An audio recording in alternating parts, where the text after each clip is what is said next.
नमस्कार मैत्रिणींनो, मी दीपाली तुमचं दीप्स कॉर्नरमध्ये स्वागत करते। आज आपण पाहणार आहोत मेथीचे पराठे। त्यासाठी मी एक मेथी जुडी निवडून स्वच्छ धुवून घेतलेली, आता ही बारीक आपल्याला कट करून घ्यायची आहे।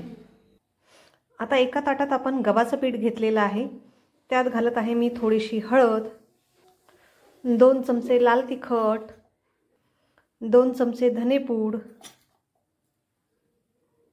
थोडंसं जिरं, थोडासा ओवा, थोडेसे तीळ आणि चवीनुसार मीठ। हे सगळं आपल्याला मिक्स करून घ्यायचंय। आता यामध्ये घालूया आपण थोडंसं दही, 2 चमचे चांगलं तूप, 2 ते 3 चमचे आपल्या आवडीनुसार। सोबतच घालत आहे मी यात बारीक कट करून घेतलेली कोथिंबीर आणि एक जुडी जी मेथी आपण बारीक कट करून घेतली होती ती पण यात घालत आहोत। आता हे सगळं साहित्य आपण मिक्स करून घेत आहोत आणि आपल्याला हे पाण्याने भिजवून याचा एक गोळा तयार करायचा आहे। पहा, थंडीचा सीझन सुरू झालेला आहे। मेथी बाजारात खूप मोठ्या प्रमाणात भेटते आणि थंडीमध्ये मेथी स्वस्त पण राहते। मुलांना आपण हे टिफिनमध्ये पण देऊ शकतो। अगदी कमी वेळात होणारी ही रेसिपी आहे। आपण गोळा भिजवून घेतलेला आहे। आता ह्या शेवटच्या स्टेजला आपण 1 चमचा तेल घालत आहोत आणि तेलात परत हा गोळा भिजवून घेत आहोत। अशा पद्धतीने हा आपल्याला गोळा भिजवून घ्यायचा आहे। आता 10 मिनिटं याला मुरू द्यायचं आहे। 10 मिनिटांनंतर आपण याची ठेपले किंवा पराठे लाटायला घेऊया।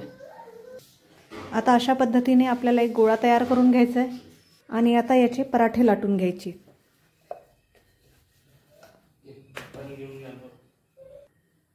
आधी आपण छोटी पोळी लाटून घेतली, त्याला आतून तेल लावत आहोत आणि आता याला परत लाटून घेत आहोत।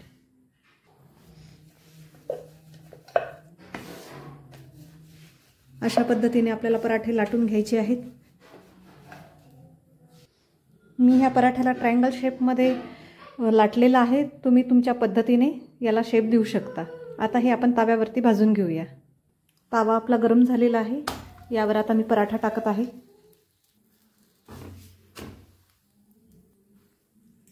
आता याला वरच्या साईडने आपण भरपूर असं तेल लावून घेऊया। खालच्या साईडने सुद्धा आपल्याला तेल लावून घ्यायचे